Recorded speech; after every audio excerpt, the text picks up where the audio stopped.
Bueno, este, Todavía no empezó, ¿no?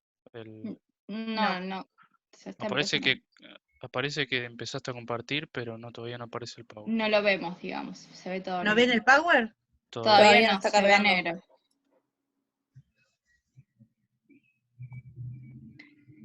Porque yo lo abrí. Nueva función, dice acá, reanudar función.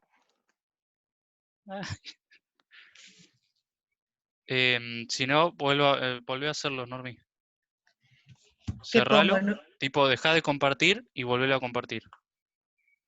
Viste, hay un botoncito rojo que está donde seguramente hay Ah, una tablita, después apretás, ahí está. Y gracias. ahora Era grande así y no lo veía. y ahora volvé a Debe hacerlo. ser esta cofia, mira, acá adentro. Me siento en un chef. Bueno, vamos de nuevo. Oh, no. A ver. Vamos, Zoom, ayúdanos, por favor. Ahí lo abrí yo. Yo lo veo perfecto. No, sí, a nosotros nos dice que empezaste a compartir la pantalla, pero no nos aparece. Si hacemos como el otro día, se lo Si no, pasa si no a pasámelo a Gianna. mí. Porque acá dice, su función de compartir pantalla está en pausa. Ah, entonces Reanudar. déjeme poner reanudar. Reanudar. A ver. Mm. No lo veo todavía. Si no, Bueno. Normi, mandámelo a mí, yo lo comparto, no tengo drama. Bueno. Dice que este power... Capaz tiene que convertir el archivo. Bueno. Aguanten. No tienen nada que hacer usted ahora, ¿no? No, y aparte, el que se tenga que ir se va, la grabamos y la ve cuando Sí. puede y quiere. No vimos nada. Bueno, vamos a arrancar. Tuberculosis. Todas las fotos donde aparezcan pacientes han sido puestas con permiso. Ese siempre tenemos que aprenderlo, que cuando sacamos una foto hay que pedir permiso. Es así como vemos las tuberculosis, a pesar de que hoy hay tanta tecnología y tanta cosa, bueno, todavía estamos viendo estos cuadros donde están emanciados los pacientes. Y así es como están las gotitas de Fluge, ¿no? Donde cuando uno tose o estornuda, miren lo que es la pulverización, que uno no lo ve en realidad. Ahí viaja el bacilo. Bueno.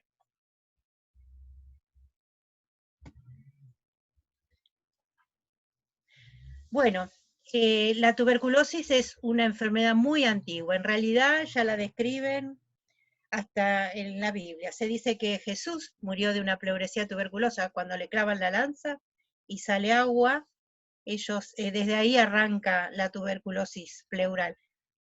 Pudo haber sido la éstasis que tuvo por la postura como lo tenía, ¿no? Pero bueno, era delgado, estaba caquéctico, punzaron y salió líquido, así que se cuenta esa historia. Bueno, se la conoció la tuberculosis con un montón de nombres, como escrófula, tisis. Tisis era lo más común. Inclusive yo en las primeras épocas, cuando arranqué con tuberculosis, la gente decía tisis. Mal de Pot, pero eso ya vamos a ver que es específico para la tuberculosis ósea. Tabes mesentérica también era otra forma de llamarlo. Mal del rey o plaga blanca. Y esta es una enfermedad infectocontagiosa, es granulomatosa crónica, es una enfermedad crónica, tiene un periodo de incubación más o menos de 45 días, o sea que tuvo tiempo de enfermar hasta que se diagnostica, de contagiar, perdón, hasta que hacemos el diagnóstico. Está producida por un bacilo, el Mycobacterium tuberculosis o bacilo de Koch, en nombre a su descubridor, y normalmente decimos que se localiza en el pulmón. ¿Por qué? Porque se contrae a través de la vía aérea, tiene que haber dos pacientes, un enfermo y uno no, para que aparezca esta enfermedad. Pero también no se queda solamente en el pulmón y puede afectar cualquier órgano de la economía, el que se les ocurra. Por eso a veces es muy difícil hacer el diagnóstico de tuberculosis a pesar de tanta cosa. Bueno, dentro de la en el conocimiento de la tuberculosis se describen muchas etapas. Las primeras es esta, donde lo único que se podía hacer era describir. Miren estas momias, donde se cree que había lesiones. Miren cómo estaba, bueno, acá va a estar flaquito seguro, pero acá parece ser que había por la postura de la columna. Miren acá, que marca con un puntito rojo, es la columna como estaba comprometida, ese es el mal de Pot, perdón. Así que esto data de hace muchísimos, muchísimos años. Después viene una etapa donde se la llama de anatomoclínica. Esto más o menos para que tengan una referencia, no es lo que vamos a aprender ahora, porque después cuando veamos tisioneumo lo vamos a ver más en profundidad, pero más o menos para que sepan de dónde arrancamos. En esta etapa anatomoclínica está ocupada por Laennec, quien vive y muere de tuberculosis. Se dedicó al estudio de la tuberculosis y él trae lo que es la auscultación dentro de la semiología, con un estetoscopio que era como un tubo. Eso se lo debemos a Laennec. Esperen que abro acá una ventana, pues hace mucho calor. Muy bien. En la primera etapa lo único que podíamos hacer era describir lesiones. En esta etapa ya podemos tocar al paciente. Jaja, ustedes no pueden. Donde se describía. No. Ay, perdón que esto se graba, disculpen. Bueno, corta después.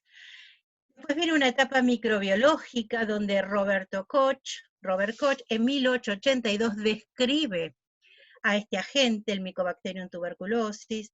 Después se desarrolla la tuberculina, que después se aplica, que es la famosa reacción de Mantoux o la PPD, que es una intradermorreacción de hipersensibilidad retardada. Y gracias a él, quien aisló el bacilo, y a través de una tinción lo pudo ver, se le otorga a través de la OMS el 24 de marzo como el Día Mundial de la Tuberculosis, donde él localiza al bacilo, ¿sí? Hubo charlas donde se presentaba Roberto Koch con esto que dice acá que desarrolló con tenacidad prusiana, es que él destrozó este bacilo, lo buscó, hizo tinciones, se inoculaba en cobayos, se utilizaban animales, ahora no, y su charla era tan magistral que en el auditorio nadie pudo decir nada después que él presentó al bacilo de la tuberculosis. En 1905 ya era famoso, recibe el Premio Nobel de Medicina consagrando su memoria a la tuberculosis. Y bueno, en el 1910 fallece. Pero bueno, gracias a él, hoy, a pesar de tanta tecnología, como decíamos, descubrió esta enfermedad que tiene que ver con los pobres y la miseria, el hacinamiento, la falta de cuidados. No es que el HIV lo puso de manifiesto, tuberculosis había antes del HIV, ¿sí?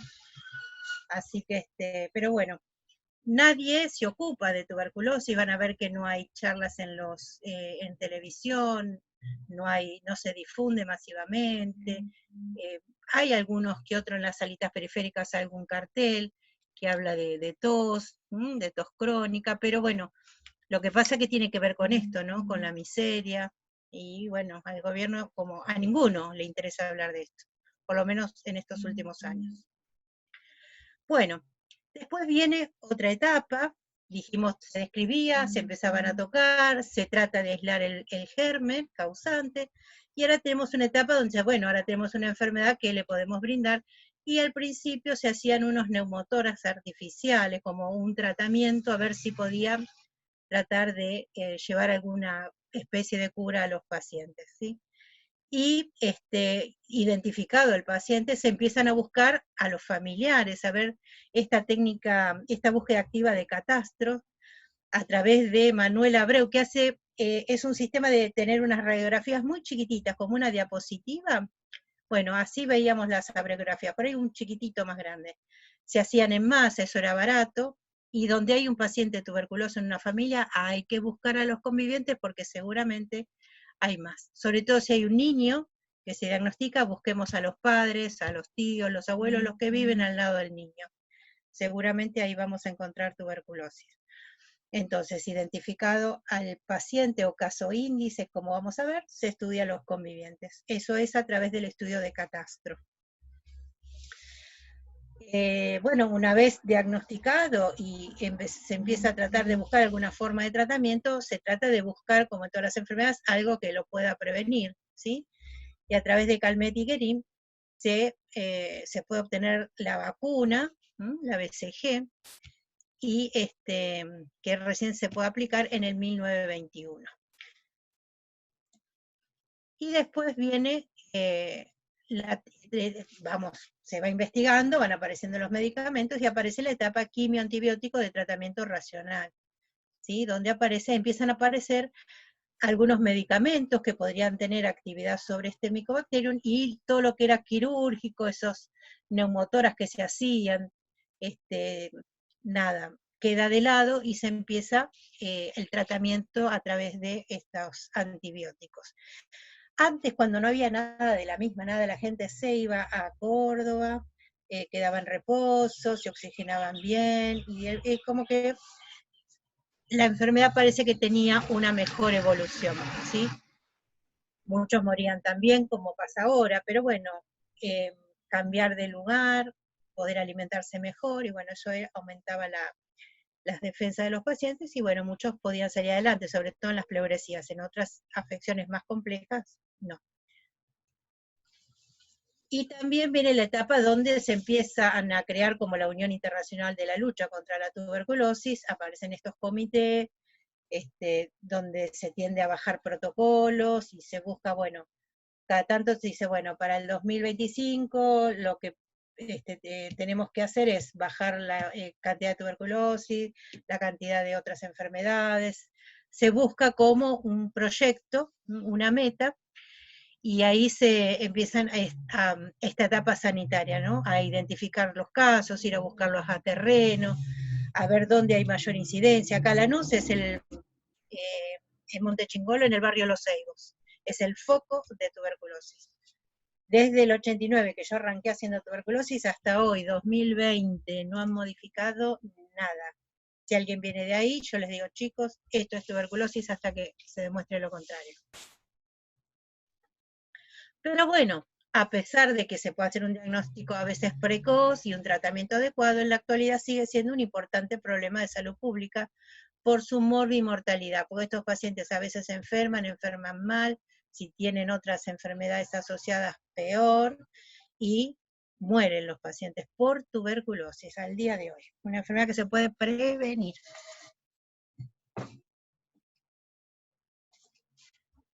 Quería ver si había entrado alguien. Bueno, es un grave problema sanitario, ¿sí? Y público y político, y bueno, hay que hacerse cargo de esto. Bueno, vamos a otra, ahora abro otro PowerPoint. Dale.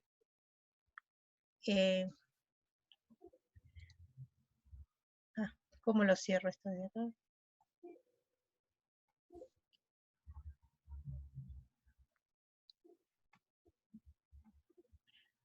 ¿Cómo cierro? ¿El Power? Sí, porque no veo acá donde...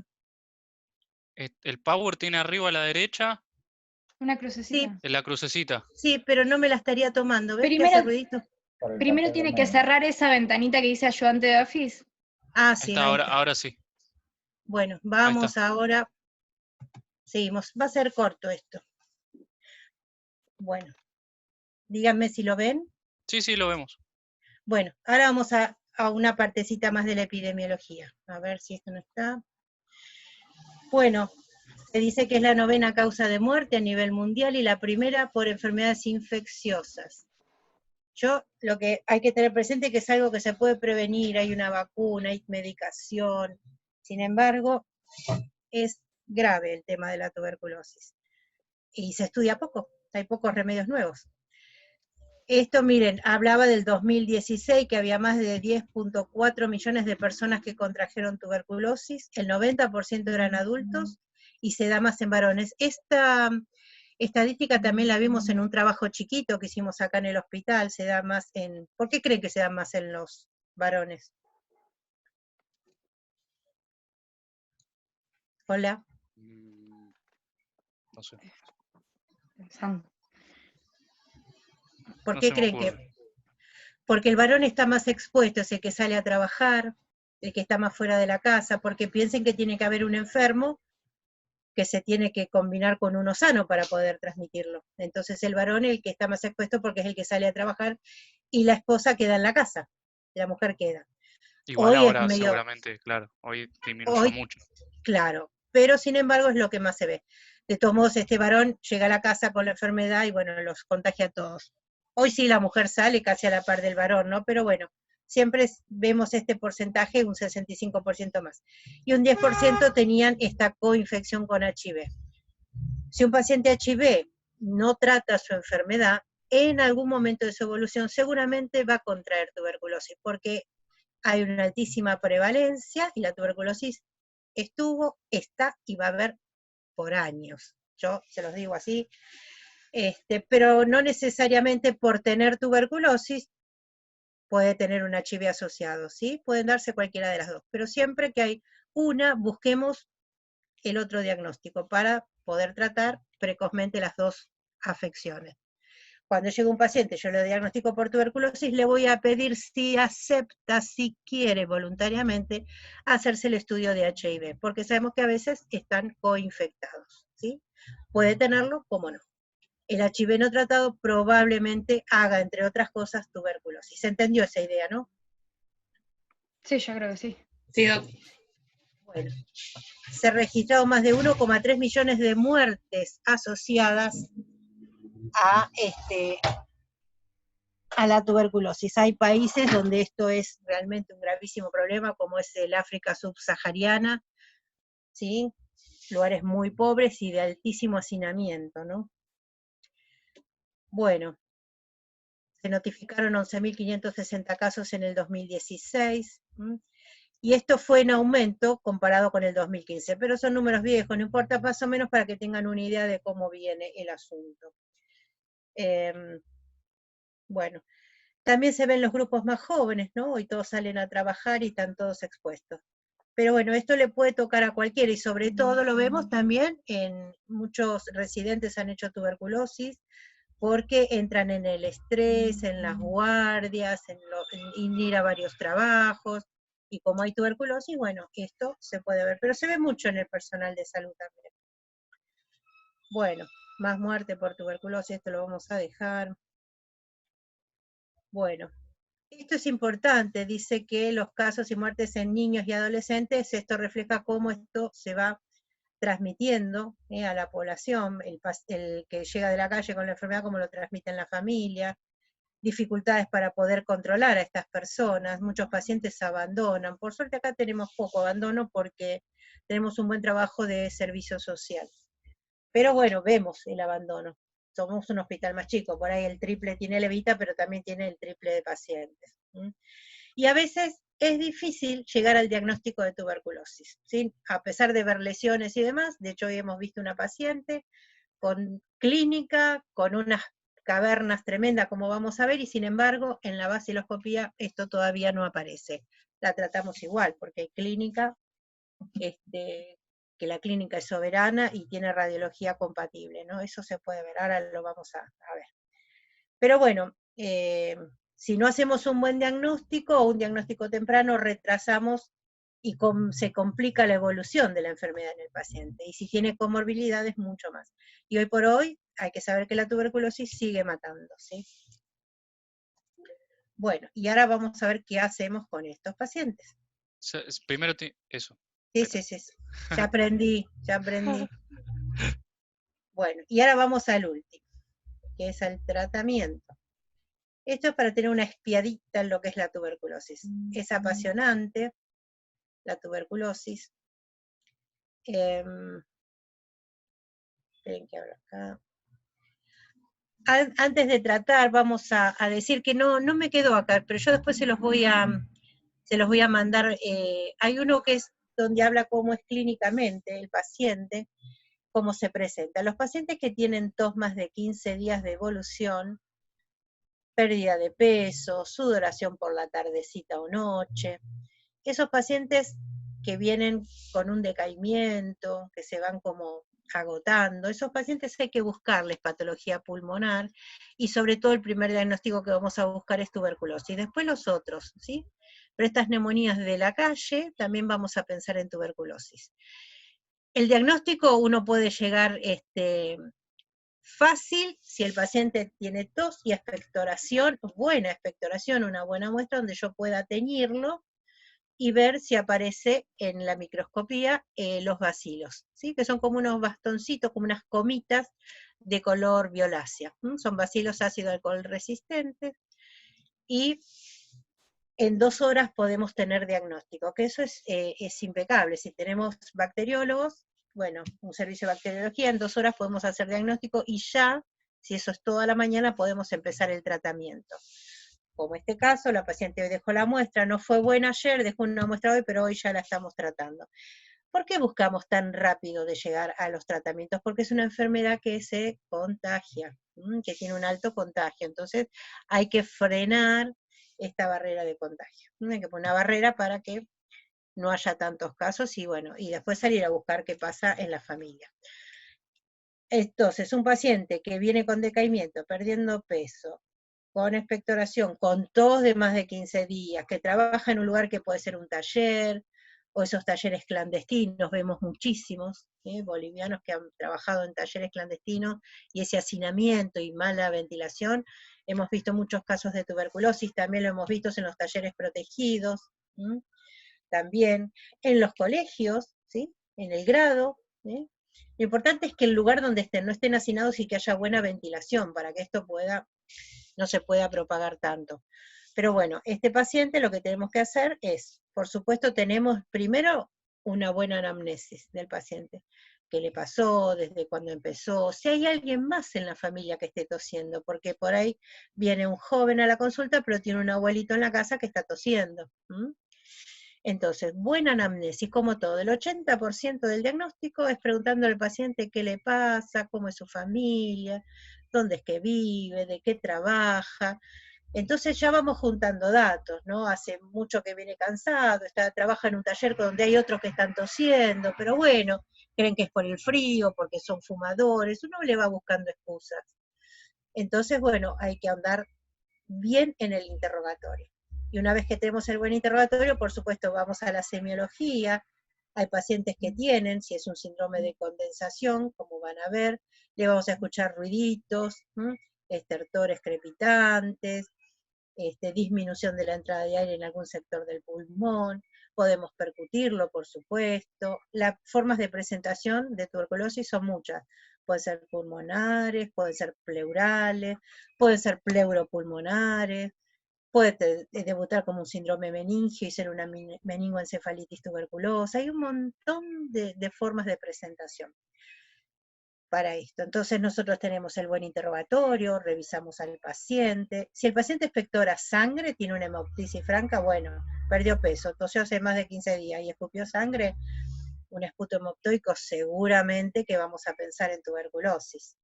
Pero si además tiene más de 60 años, pero es un gran fumador, puedo pensar todo eso en un cáncer de pulmón.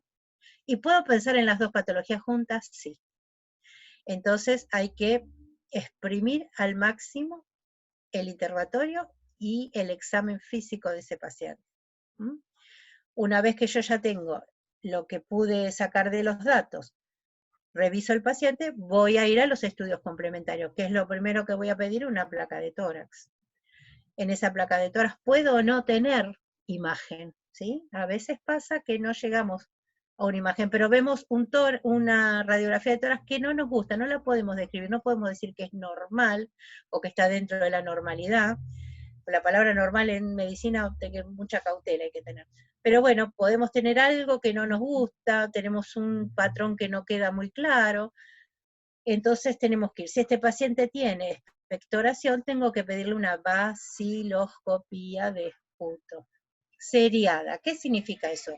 Está con tos, está con catarro, le decimos que junte ese material en un frasquito, lo rotulamos, lo cerramos bien y lo llevamos al laboratorio. Decimos seriado porque a lo mejor la primera muestra, como la de esta paciente, no arrojó ningún dato. ¿Por qué? Porque trajo más saliva que catarro, porque ella tiene poca expectoración en realidad. Entonces, seriado. Al otro día vuelvo a entrar a otra muestra. A lo mejor es un poquito mejor, pero no veo nada. al tercer día pongo otra muestra más. Eso es seriado. Tengo, a veces en el cuarto o quinto día recién llego a identificar bacilos. A veces en la primera muestra apareció el bacilo y ya está. Tengo clínica, tengo radiología y aparecieron los bacilos, digamos que estamos en presencia de una tuberculosis. Y empezamos el tratamiento. A veces no pasa eso, sobre todo en los chiquititos que no expectoran, ¿sí? Entonces se les hace lavados gástricos buscando ahí el Mycobacterium, pero después tenemos que hacer los cultivos. El adulto es más sencillo porque el adulto sí es un tosedor, entonces yo puedo buscar en el catarro este Mycobacterium, pero a veces el adulto tampoco tose como esta mujer, entonces lo que hay que hacer es ir a lavarle el pulmón, y de todo ese lavado yo voy a llevarlo a bacteriología a ver si así aparece. A veces después de la fibrobroncoscopía queda con un catarro al día siguiente y ahí puedo encontrar los bacilos. Los pacientes no se nebulizan si no tienen catarro, se favorece la expectoración con algún mucolítico, pero no los nebulizamos. ¿Por qué? Si es en un lugar abierto y lo hacemos en el medio del campo, bárbaro, pero si lo hacemos en un lugarcito cerrado, como puede ser una sala de internación, como son las nuestras, crean aerosoles y cualquiera puede aspirar esos aerosoles y ahí puede estar también el bacilo. Entonces los pacientes con sospecha de tuberculosis, y ahora en COVID tampoco, no se hacen las nebulizaciones, ¿sí? Pero bueno, si está solito o si está al lado de una ventana, se podría llegar a hacer. Bueno, entonces yo tengo muchas formas de llegar al diagnóstico. Con la clínica, con los estudios complementarios como la radiología, a veces necesito una tomografía para llegar al diagnóstico, porque hay una imagen muy casi como específica para tuberculosis, aunque no hay nada específico porque después van a ver que todo se parece a todo.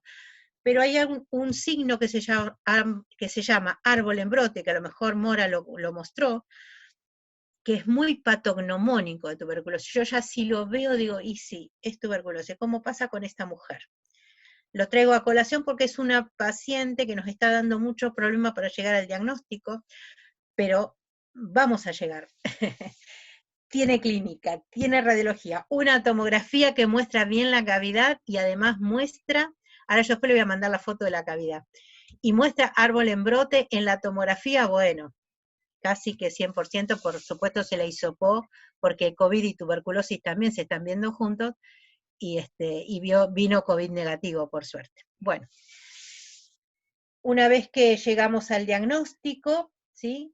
A veces, si el paciente ya estuvo en tratamiento, lo abandonó, como vamos a ver ahora, yo lo tengo que hacerle un cultivo, ¿sí? Porque yo veo el bacilo, pero digo, ¿será sensible al tratamiento nuevamente? Si ya lo hizo antes, lo abandonó, se fue a otro hospital, después volvió.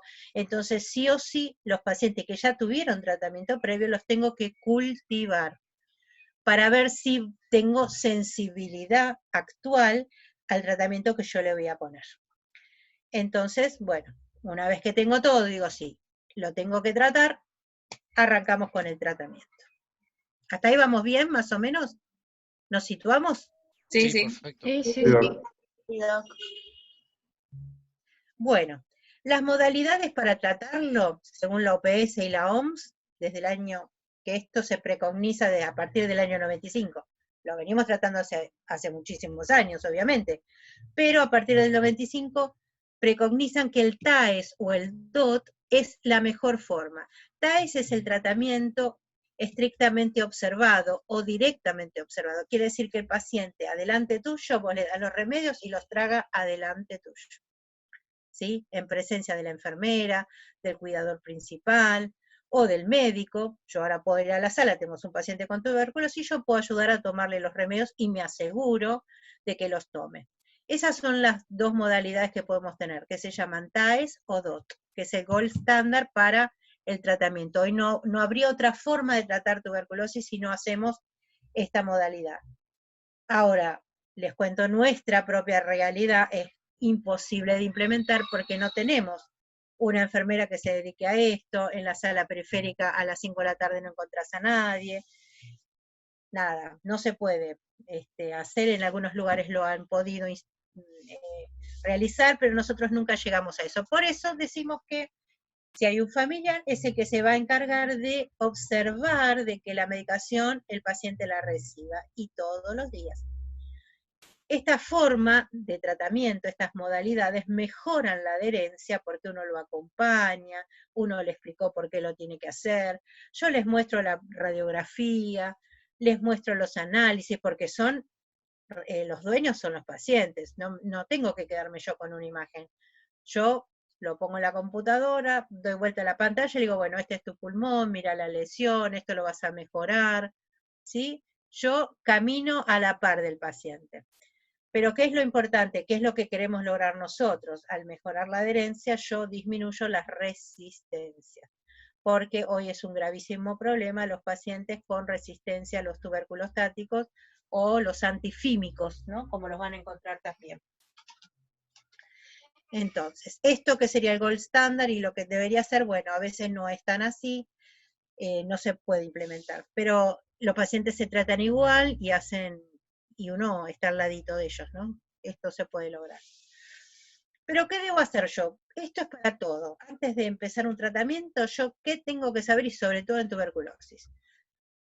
Lo primero es si tuvo en alguna oportunidad alguna atopía, alguna alergia. Acá pusimos medicamentosa, pero o si no, algún alimento, si tiene alguna base alérgica el paciente.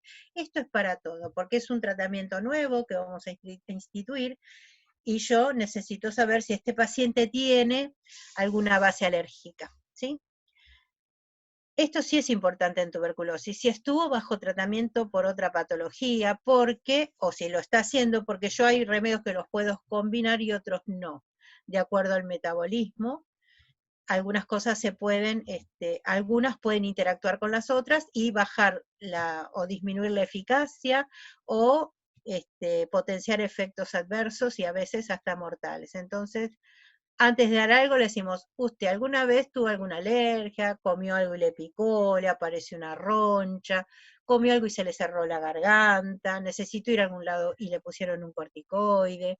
¿Sí? Nosotros le vamos más o menos pintando el cuadro para que lo pueda comprender. Y además de eso, ¿usted está recibiendo tratamiento por otra enfermedad? Para saber yo, si yo no conozco el remedio que él está utilizando, puedo ir a buscarlo o puedo consultar con otro colega y ver si metabólicamente los dos tratamientos pueden ser compatibles.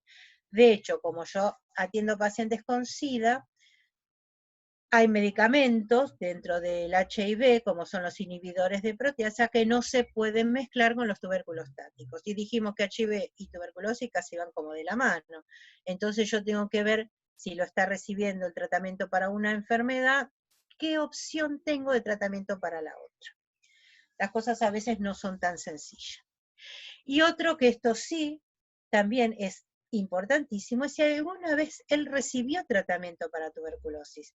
Hoy la tuberculosis sigue siendo un tabú y los pacientes, sobre todo los adultos y los adultos mayores, no quieren decir que tuvo tuberculosis, porque antes se los estigmatizaba mucho, ¿sí? Nadie quería pasar por al lado de la casa de un tuberculoso, ¿sí? Se usaba de forma despectiva la palabra, entonces no te dicen si recibieron tratamiento.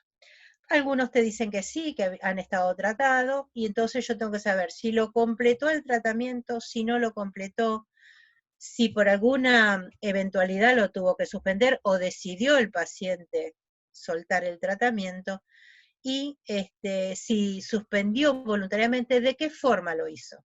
Si venía tomando muy bien y de repente dijo, no tomo más, me cansó, esto me cae mal, no quiero más, o un día lo tomaba, el otro día no, después un comprimido sí. La toma irregular favorece las resistencias. Si él venía tomando regularmente y lo suspende, tiene más chances de seguir siendo sensible, ¿sí? Esto lo vemos en la práctica, ¿no? Por ahí el libro no te lo va a explicar así, pero nosotros lo venimos viendo. Son muchos años de ver pacientes con tuberculosis, que son muy interesantes. Yo amo a mis pacientes tuberculosos. Muy bien. ¿Y por qué es importante saber, interrogar al paciente y dónde está parado? Porque nosotros le vamos a dar una combinación de muchas drogas. El paciente va a recibir de una vez, en una sola dosis, 4 antibióticos altamente potentes y en una sola toma. Entonces, cualquiera de estos remedios, que son lo más importante, ahora vamos a ver la familia, pueden tener reacciones adversas, como cualquier otra medicación que uno tome por primera vez puede causar algún problema o no. Sobre todo daño hepático lo vemos mucho. Ahora tenemos un paciente que está recibiendo tratamiento, que ya había hecho intolerancia a nivel hepático, después, bueno, normalizó y ahora nuevamente elevó enzimas, bilirrubina, así que bueno, estamos con suspensión del tratamiento. También puede tener alteraciones gastrointestinales, hay pacientes que empiezan con pirosis o ardor de estómago, puede darle una gastroenteritis o una gastritis. Entonces yo tengo que saber si un paciente que ya tuvo úlcera en alguna oportunidad o sufre de gastritis para darle un protector, porque esto, si tiene tuberculosis, el tratamiento lo tiene que hacer sí o sí, pero yo tengo que tratar que ese paciente se adhiera al tratamiento, y si va a tomar algo que le cae mal, seguramente lo va a suspender y no lo va a decir. Si tiene dolores articulares, y esto de la alergia es muy importante. Por favor, siempre que van a dar algo, si vos alguna vez tuviste alguna reacción, porque está este famoso DRESS, que es una eritrodermia, es un rash gravísimo con un 10% de mortalidad, con un fallo multiorgánico. Nosotros hemos tenido oportunidad de verlo y no hay vuelta con estos cuadros. Entonces, antes de dar algo, y sobre todo si es por primera vez, decir, bueno, a ver, vos, ¿alguna vez tuviste algún trastorno alérgico? Siempre que pedir. Y si ellos dicen que sí, hay que anotarlo en la historia clínica bien grande y ponerle un marcador para decirle, es alérgico a, bien grandote. Bueno, ¿qué es lo que qué objetivos queremos lograr al tratar los pacientes con tuberculosis? Y bueno, como es una enfermedad infectocontagiosa, queremos disminuir rápidamente la posibilidad de infectar que tiene este paciente. Entonces vamos a tener una primera fase de tratamiento que se llama fase de inducción, donde tenemos que ser lo más bactericida posible, que eso va a durar 2 meses, para tratar de que el paciente deje de contagiar. Por supuesto, vamos a decirle al paciente que tiene que quedar. Si se interna, va a ir con aislamiento respiratorio, va a estar en una habitación individual, no va a tener acompañamiento, y todo el que ingresa va a tener un barbijo puesto tipo N95. No como este trapito que yo tengo ahora, que es un barbijo quirúrgico, que sirve para determinadas cosas, pero no para tuberculosis. Necesitamos el barbijo N95. El Programa Nacional de Tuberculosis, que llega a la provincia, que nos da barbijos quirúrgicos. Entonces, ¿quieren que se termine la tuberculosis o no? Bueno, no sé, no me queda muy claro. Bueno, necesitamos, dentro de los objetivos que también tenemos que lograr con la terapéutica, es curar sin recidivas, que el paciente tenga un efecto esterilizante, que deje de contagiar, que tiene que ser prolongado este tratamiento, esta fase de consolidación que llamamos. Va a durar un poco más esta segunda fase, de entre 4 meses, y en algunos casos va a ser 10 meses de tratamiento. En total pueden ser 2 meses más 4, o sea, 6 meses en las formas pulmonares o pleurales, vamos a hacer 6 meses, o si es un paciente que tiene una meningoencefalitis, por ejemplo, tuberculosa, va a ser los 2 primeros meses, y después va a continuar 10 meses más. Todas las localizaciones que no sean ni pleura ni pulmón van a tener 1 año de tratamiento. Si es pulmón, 6 meses. Antes, cuando yo empecé tuberculosis, era entre 8 y 9 meses para la pulmonar, y siempre fue 1 año para el resto de las localizaciones. Hoy se vio que un tratamiento más corto también tiene chance de curación, entonces ahora hacemos 6 meses. Pero si es una localización en ganglio, en hueso, en meninge, urogenital, ósea, van a llevar 12 meses de tratamiento en total. Los 2 primeros meses van a ser comunes con las mismas drogas para todos, y después lo hago 4 o 10 meses más. ¿Y qué es lo que qué objetivo quiero lograr también? Es evitar la selección de resistencia. Por eso se asocian varios fármacos, porque no todos son bactericidas. Algunos son bacteriostáticos, pero yo lo que tengo que al principio usar drogas bactericidas, ¿no? Que maten al bacilo. Entonces, asociando drogas vimos que esto era mejor y que favorecía la selección de resistencia. Hay cepas salvajes que ya vienen resistentes, ¿sí? Entonces tenemos que asociar estas drogas. A nosotros nos manda el ministerio comprimidos donde tienen, en algunos vienen 4 drogas juntas, hay otra forma de presentación que vienen 3 drogas juntas, y hay otra forma de presentación que tiene 2 drogas juntas, ¿sí? Que es esto que yo escribo acá abajo, que son los códigos del nombre de las drogas, ¿sí? Eso después lo vamos a ver con alguna fotito y demás. Pero bueno, ¿qué es lo bueno? Que si yo en un comprimido ya le estoy dando 4 antibióticos junto al paciente, como que puede adherirse un poco más porque no tiene que tomar 30 pastillas, sino que se va a tomar una sola. El problema es cuando presenta una reacción alérgica que él desconocía, de los 4 antibióticos que está recibiendo, ¿cuál fue? Entonces tenemos que sacarlos todos y empezar a dar día una las drogas hasta tratar de identificar cuál es la causante. Por lo general ya sabemos que la isoniazida es la que más trae efectos sobre piel, ¿sí? O cuadros así alérgicos. Pero bueno, a veces se nos complica un poco. O sea, favorecemos la adherencia, pero a veces cuando tenemos que sacar alguna droga se nos complica. O se hacen algunos esquemas medios artesanales. Entonces, para tratar la tuberculosis vamos a tener una primera fase bactericida. La medicación puede ser todos los días o en días alternos. Nosotros usamos el esquema diario, supervisado por el conviviente, ¿sí? O si es un niño, los padres, si es un hombre, la pareja, si es un abuelo, los hijos. Siempre vamos a buscar a alguien, o si es un hombre solo, los sobrinos. Alguien tiene que supervisar que esa persona tome sus remedios, ¿sí?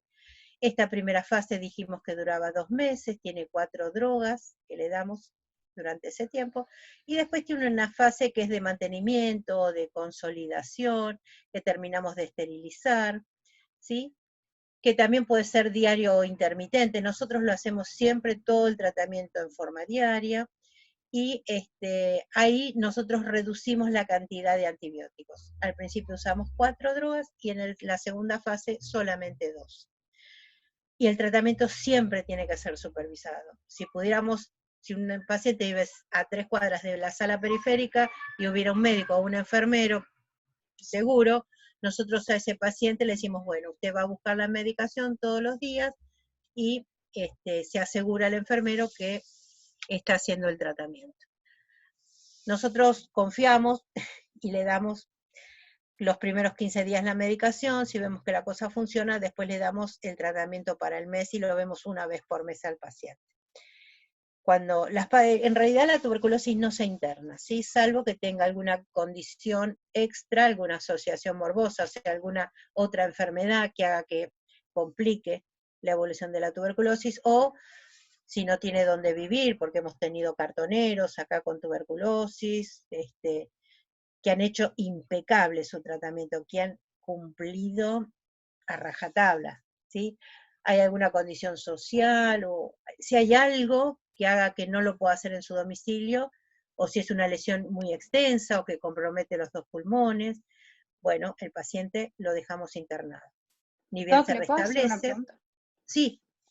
Si la persona, ¿no? Supongamos que es una persona de muy bajos recursos y le investigás a la familia y ponele, eran 5 viviendo en una misma casita y 2 estaban contagiados y otros 3 no. ¿Qué haces con esos 2 pacientes? ¿Los mandas a la casa a que contagien a los otros 3? O sea, no. Sí, el paciente cuando vos le haces el diagnóstico ya contagió a todos. O sea ya estuvieron claro, ¿y toda la familia lo va a tener? Algunos se enfermaron y otros no. Si esos 2 pacientes enfermos tienen alguna forma grave de presentación, por supuesto se van a internar. Si no tienen condición para internarse, pero la casa tiene la facilidad de que yo lo pueda aislar en una habitación nada más, a uno, lo dejo en la casa. Como estas familias vienen de casas donde en una habitación entran 20, ¿sí? Porque hay cohabitación y a veces hasta colecho, duermen hasta varios chicos con los padres. Entonces, por ahí a este paciente hay que dejarlo internado por una condición social, ¿sí? Esa misma era mi pregunta, si vivían todos juntitos, digamos, ¿qué hacías? Sí, lo podemos dejar si es alguna condición social, pero también, como nosotros vamos a estudiar a toda la familia, si hay alguno que no enfermó, le damos protección, le hacemos la quimioprofilaxis. Ok, perfecto, gracias, Doc. No, que una Entonces, pregunta. sí, Cuando, digamos, cuando internan a los pacientes con tuberculosis que sí, tienen, digamos, alguna comorbilidad, sí, ¿se los interna en alguna sala especial o algo o no? sí, en una sala que puede ser cualquiera, pero le ponemos el cartelito de aislamiento respiratorio, donde hay una sola cama. Ah, perfecto. Y si no hubiera, y es una habitación de 2 camas, se bloquea una cama. Ok. No tenemos muchas habitaciones individuales, pero bueno, si se da, si hay que bloquear una cama, se hace. Si el paciente, porque al principio van a mejorar muy pronto los pacientes, ¿eh? Se sienten bien rápido, por eso muchos abandonan. Al mes y medio, a los 2 meses, ya aumentaron de peso, dejaron de toser y creen que ya están curados, y muchos abandonan por eso. Claro. Y otros, cuando piensan que van a estar tomando 6 meses remedios, se acuerdan de toda tu familia y se van. Pero otros que entienden, cuando quieren acordar, ya le estamos dando el alta. Pero a veces se complica mucho esto de la situación social de los pacientes, ¿m? Y vienen de los lugares precarios. Pero bueno, si es necesario dejarlo por alguna condición, nosotros al paciente lo dejamos, por supuesto. ¿M? Pero el hospital no es tan grande y a veces, hoy por hoy es como, se complicaría mucho con el COVID, ¿no? Donde tenemos que aislar COVID también. Así que nos estamos complicando un poco. Pero bueno, si no son derivados a otros lugares donde se puedan aislar, por supuesto. Pero si logramos que el paciente está compensado y se puede aislar en el domicilio, le bajamos las pautas, signos de alarma, para saber qué hacer, cómo limpiar, en qué momento la medicación, quién va a entrar. Le damos todas esas pautas a los familiares para que lo puedan tener en el domicilio. ¿M? Pero bueno, a veces hay situaciones que no son de libro, ¿no? Uno cuenta una realidad, pero después vas y es otra la realidad, ¿no? ¿Vamos bien hasta ahí? Sí, Sí, Doc, perfecto. genial. Sí, Doc. ¿Alguien más dijo algo? No, yo escucho rebajo acá. No, Dijeron que que está íbamos perfecto. bien todos. ¿Que está todo bien? Sí, sí. Ah, bueno, bueno, a ver qué sigue. Bueno, lo interrogamos, lo revisamos, lo diagnosticamos y le empezamos el tratamiento preguntándole de todo hasta que le logramos dar la pastilla. El paciente está ahí en el consultorio esperando que vos le dé la pastilla y todavía le estamos preguntando cosas, ¿sí? Tratamiento largo, es una enfermedad crónica, ¿sí? De tratamientos prolongados, que se cura, pero a veces puede recidivar. El paciente puede recaer, el paciente abandona, el paciente se puede morir, ¿sí? Pero bueno, si lo hace completo el tratamiento, creemos que nunca más va a enfermar de tuberculosis. Pero sabemos que los bacilos pueden quedar guardaditos en los macrófagos, que el macrófago pasaría a ser como si fuera un santuario, una casita para el bacilo, y duermen ahí in eternum, hasta que algún estrés, algún trastorno en la inmunidad, hace que esos macrófagos rompan y nuevamente el bacilo puede dañar. Por eso yo veo tuberculosis en el adulto, porque no hago pediatría, pero a veces hay abuelos que vienen con tuberculosis y dicen, pero nunca salió de la casa, ¿de dónde va a tener tuberculosis? Eso se llaman reactivaciones endógenas. El paciente pudo haber tenido una gripe muy grande, piense que parece un abuelo de 80 años que ni recuerda, o tomó muchos remedios pero tampoco recuerda bien, y con el estrés, con la ancianidad, su senilidad, este paciente puede reactivar esos bacilos durmientes y puede tener nuevamente su tuberculosis. Tuberculosis de reactivación endógena, estaban en él, pero no le causaba ningún trastorno, es lo que nosotros más vemos en la clínica, es lo que yo más veo. No se ven las drogas. Debe ser el Word que usé. Bueno, no importa. Hay drogas que se llaman de primera línea, que son estas drogas, como la isoniazida, la rifampicina, que son 2 drogas que no pueden faltar nunca, pero a veces hay pacientes resistentes, ¿sí? Son las drogas más importantes, junto con la streptomicina y el etambutol. Estas son las drogas de primera línea. Acá la única que es bactericida es son todas, pero el etambutol es bacteriostático. Pero bueno, a veces usamos una u otra. La streptomicina, como tiene forma inyectable, como vemos muchos pacientes con VIH asociado, antes le damos las jeringas, todo para que se aplique la medicación. Muchos eran adictos, las usaban para otra cosa, se sacaron las jeringas, después el riesgo de accidente punzante. Entonces, bueno, nosotros casi no usamos streptomicina, por no decir que no uso strepto, pero bueno, en el Muñiz la usan. Nosotros usamos esquemas con etambutol. Los pacientes andan muy bien. Pero bueno, todas estas drogas tienen reacciones adversas, ¿no? Si es un diabético y el etambutol tiene trastornos en la visión, bueno, hay que controlarlos mucho. Pero bueno, estas son las drogas donde arriba está esta cruz grandota. Esto ahí decía drogas de primera línea. Strepto, isoniazida, rifampicina y el etambutol. Doc, ¿el etambutol era bactericida y también es bacteriostático? Es bacteriostático nada más. Ah, solo Después bacteriostático. sí, después lo van a ver en un cuadrito. Ok, ok. Y estas son las drogas de segunda línea. Después esto, yo les voy a pasar bien el PowerPoint donde se ve todo, lo voy a poner en, guardarlo en formato 93, no sé. Sí, yo ya se lo pasé a los chicos, que me lo Bueno. pasaste. Piracinamida, pasamino salicílico, etionamida, cicloserina, canamicina, estas son todas drogas de segunda línea que nosotros no usamos, pero con el advenimiento de las presentaciones de resistencia tuvimos que echar mano a todo esto.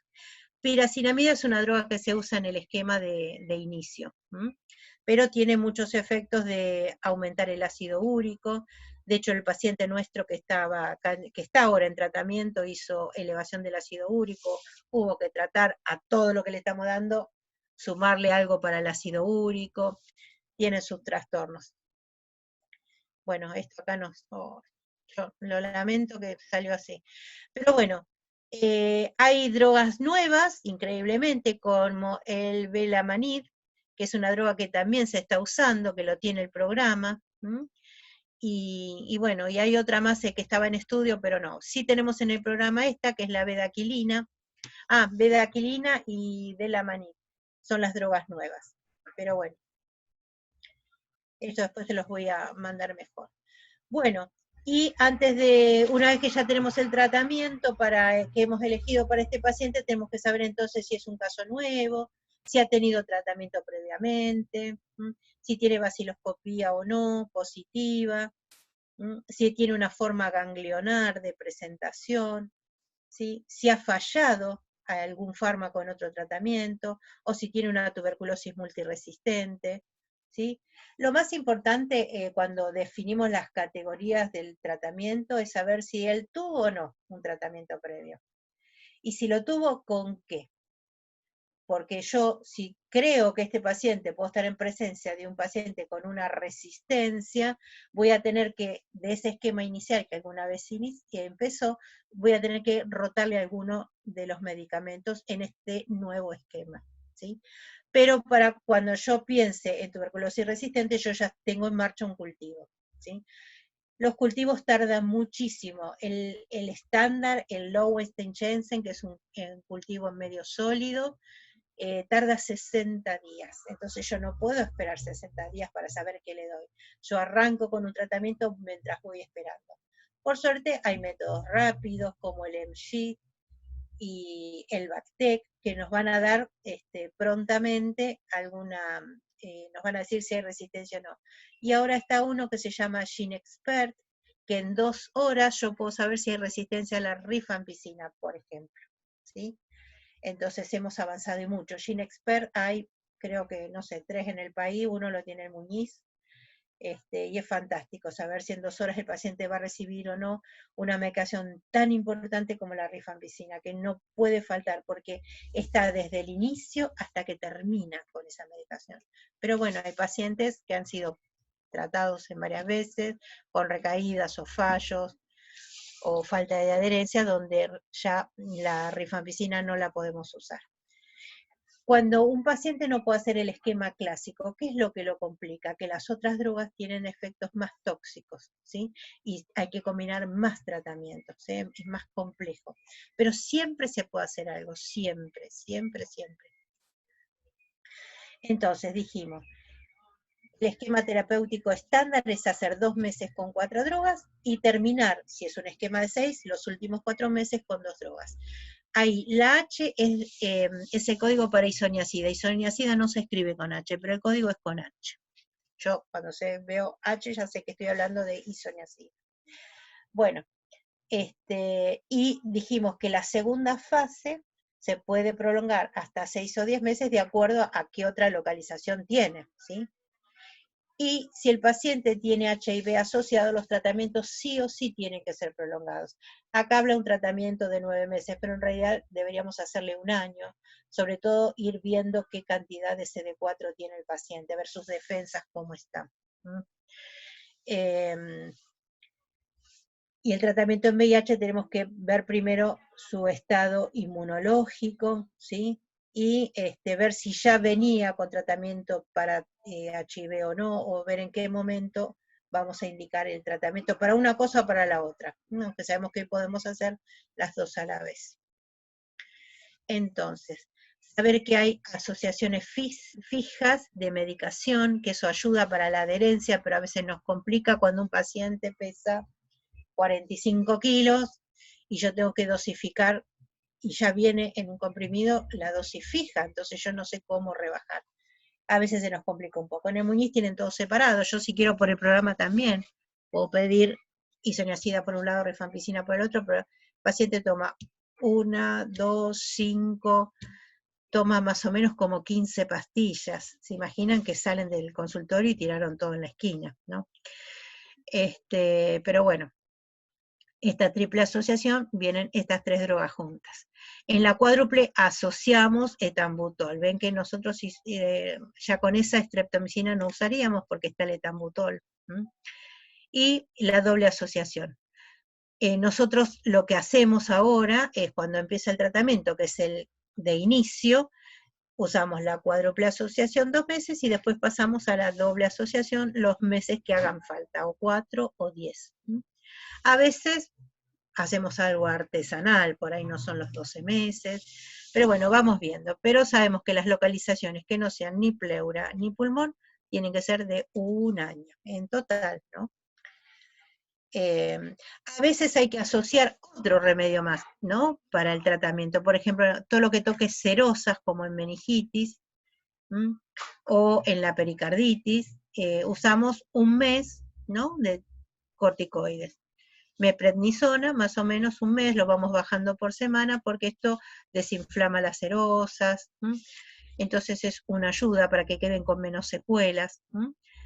Así que a todo el tratamiento encima tenemos que agregarle la corticoterapia, que va a empezar casi 48, 72 horas después de los tuberculostáticos, ¿eh? Primero lo impregnamos con los tuberculostáticos o antifímicos y después agregamos el corticoide solamente 1 mes y lo retiramos. O sea, Doc, sería 2 meses con esas drogas y luego 1 mes con los adyuvantes. No, le hacemos, ponele, esta paciente hoy, un paciente que inicia hoy el tratamiento, Sí. hoy es jueves, el sábado ya le agrego el corticoide. Empezamos con los antituberculostáticos y a las 48 horas yo le agrego el corticoide, que en 1 mes va a salir y sigue con la base de los tuberculostáticos. ¿Se entiende? Ok, sí. Se suma a las 48 horas de inicio, le agrego el corticoide, sobre todo si es en serosa, nada más, ¿eh? Sí. Y después por 1 mes y lo sacamos. Luego que pregunta a la familia es decir, bueno, ¿hasta cuándo va a contagiar este paciente? ¿Hasta cuándo tengo el barbijo puesto? Que fue lo que me preguntó hoy. Y bueno, al principio lo vamos a tener. Es importantísimo que hagan reposo absoluto. El reposo absoluto es tan importante como hacer el tratamiento con las drogas, ¿sí? Tienen que ir de la mano. Entonces, cuando el paciente se empieza a tratar, creemos que entre los 15 y 20 días ya dejaría de contagiar, pero nosotros eso no lo hablamos con el paciente, le decimos que durante 2 meses va a tener puesto el barbijo, sobre todo 1 mes y medio clásico, ¿sí? Y el reposo tiene que ser, sí, muy estricto esos 2 primeros meses, sobre todo si tiene las serosas comprometidas, porque después vemos muchas secuelas. Entonces, más o menos una vez iniciado el tratamiento, más o menos a los 20 días, el paciente ya va a dejar de toser, ya empieza a comer, ya se empieza a sentir mejor, pero el barbijo lo seguimos dejando. Pero bueno, de acuerdo al estado del paciente, recordamos que esto puede reaparecer, la tuberculosis, como dijimos, ¿no? Con nuevos focos. Entonces, bueno, más o menos iniciado el tratamiento, a los 20 días más o menos decimos que podría ya estar sin haber disminuido el contagio, pero le decimos al paciente, los 2 primeros meses se tiene que cuidar. Acá tuvimos un chico que lo diagnosticamos y a la semana nació su bebé, o sea que no lo pudo conocer, nada más que por foto, pobrecito. A veces pasan esas cosas, ¿no? Pero bueno, ¿qué es lo que más tememos en tuberculosis? ¿Cuál es nuestro demonio de Tasmania? Son las resistencias, ¿no? Porque es sacar las drogas de primera línea, los que van a curar al paciente, no poder usarla, es un trastorno gravísimo para la salud pública y para el paciente sobre todo, ¿sí? Bueno, puede haber monoresistencia, poliresistencia, o multiresistencia. Esto es muy importante. A medida que empezamos a ver, fuimos escalando todos estos pasos. Cada vez había más resistencia a alguna droga. Pero no obstante eso, existe lo que se llama tuberculosis extensamente resistente o de resistencia extendida, donde no solo que es resistente a las 2 drogas de primera línea, como la isoniazida y la rifampicina, sino que también es resistente a drogas de segunda línea, como las fluoroquinolonas, o algún inyectable que también se podría llegar a usar. O sea que vemos, y hoy es un gravísimo problema de la salud pública, la tuberculosis extremadamente resistente, y estos casos se ven, ¿sí? Por supuesto que el Muñiz es un lugar de derivación, como el Tornú. Nosotros cuando acá empezó a tratarse la tuberculosis, muchos pacientes venían del hospital Tornú, hasta que después los demás hospitales empezamos a tratar, y los pacientes eran derivados, porque hay gente que vivía acá en Lanús, y no sé si saben dónde queda el hospital Tornú, lejísimo. Entonces, bueno, algunos quedaban internados allá hasta que podían volver a sus casas, y si no eran derivados por domicilio, cuando el paciente está bien, ya se derivan. Nosotros recibimos los pacientes que se internan, por ejemplo, o la gente, sobre todo mayor, dice que es mejor irse al Muñiz si hay tuberculosis.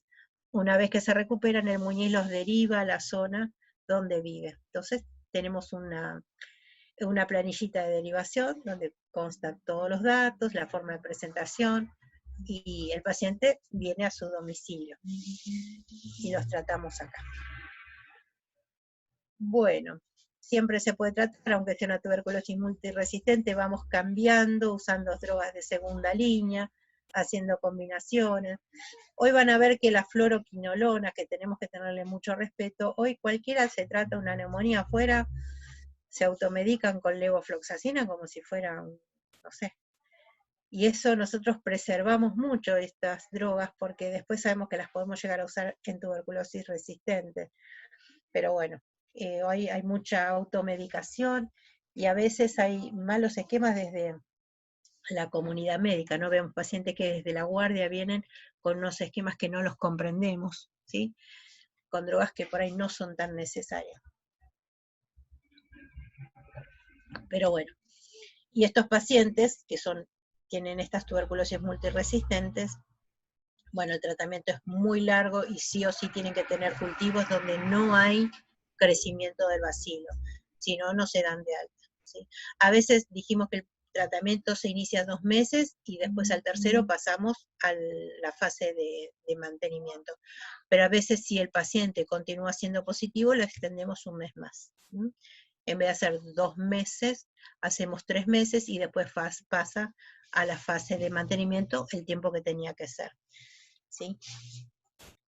Bueno, llegamos hasta ahí para tener un pantallacito de lo que es tuberculosis. Después lo vamos a ver bien, con más detalle, cuando hagamos tisioneumo, por supuesto. ¿Sí? Ok. ¿Quedamos bien hasta ahí? ¿Algo para preguntar? No, estuvo re claro. ¿No? Ah, bueno. El resto que se durmió, ¿qué dice? No, no, todo perfecto. Todo muy bien, sí. Doc. Gracias. Ahora voy a pasar lista, van a ver. Ahora van a ver. Ahora lo llamo al doctor, que está acá al lado. No, por favor. Yo me siento en Masterchef. Bueno, a ver, ¿cuántos fuimos hoy? ¿Qué presentimos? Bueno, 23 de 32, está más o menos, ¿no? Bueno, ¿cómo venimos hasta ahora con Respi? Bien. Bien. Sí. Sí. Con Bueno, paz. ¿con Candelino cómo le fue? ¿Los ametralló mucho o no?